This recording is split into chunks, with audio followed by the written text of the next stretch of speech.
نور الدین زنگی کون تھے؟ ایک رات سلطان نور الدین زنگی رحمۃ اللہ علیہ نے عشاء کی نماز پڑھی اور سو گئے کہ اچانک اٹھ بیٹھے اور نم آنکھوں سے فرمانے لگے، میرے ہوتے ہوئے میرے آقا دو عالم صلی اللہ علیہ وسلم کو کون ستا رہا ہے؟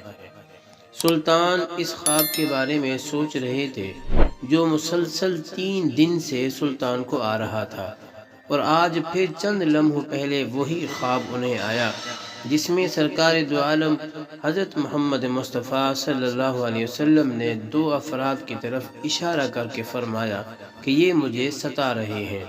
اب سلطان کو قرار کہاں تھا؟ انہوں نے چند ساتھی اور سپاہی لے کر دمشق سے مدینہ جانے کا ارادہ فرمایا۔ اس وقت دمشق سے مدینہ کا راستہ 20 یا 25 دن کا تھا، مگر سلطان نے بغیر آرام کیے یہ راستہ 16 دن میں طے کیا۔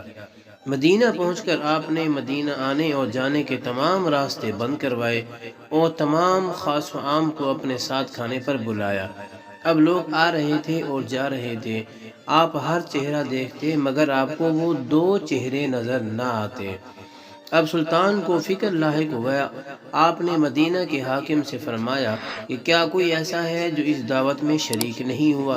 جواب ملا، مدینہ میں رہنے والوں میں سے تو کوئی نہیں مگر 2 مغربی زائر ہیں جو روضہ رسول صلی اللہ علیہ وسلم کے قریب ایک مکان میں رہتے ہیں، تمام دن عبادت کرتے ہیں اور شام کو جنت البقیع میں لوگوں کو پانی پلایا کرتے ہیں، جو عرصہ دراز سے مدینہ میں مقیم ہیں۔ سلطان نے ان سے ملنے کی خواہش ظاہر کی۔ دونوں زائر اپنے آپ کو بہت عبادت گزار ظاہر کرتے تھے۔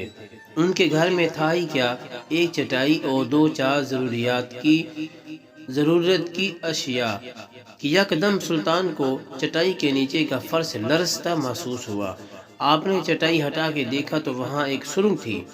سلطان نے اپنے ایک سپاہی کو سرنگ میں اترنے کا حکم دیا۔ وہ سرنگ میں داخل ہوئے اور واپس آ کر سلطان کو بتایا کہ یہ سرنگ تو نبی پاک صلی اللہ علیہ وسلم کی قبر مبارک کی طرف جاتی ہے۔ یہ سن کر سلطان کے چہرے پر غیظ و غضب کی کیفیت طاری ہو گئی۔ سلطان نے دونوں زائرین سے پوچھا کہ سچ بتاؤ تم کون ہو؟ حیل و حجت کے بعد انہوں نے بتایا کہ وہ یہودی ہیں اور اپنی قوم کی طرف سے تمہارے پیغمبر یعنی سردار دو جہاں حضرت محمد مصطفیٰ صلی اللہ علیہ وسلم کے جسم اقدس کو چوری کرنے پر مامور کیے گئے۔ یہ سلطان سن کر رونے لگے اور اسی وقت ان دونوں کی گردنیں اڑا دیں۔ سلطان روتے جاتے اور فرماتے جاتے کہ میرا نصیب ہے کہ پوری دنیا میں سے اس خدمت کے لیے اس غلام کو چنا گیا۔ اس ناپاک سازش کے بعد ضروری تھا کہ ایسی تمام سازشوں کا ہمیشہ کے لیے خاتمہ کیا جائے۔ سلطان نے مامور بلائے اور قبر اقدس کے چاروں طرف خندق کھودنے کا حکم دیا یہاں تک کہ پانی نکل آئے۔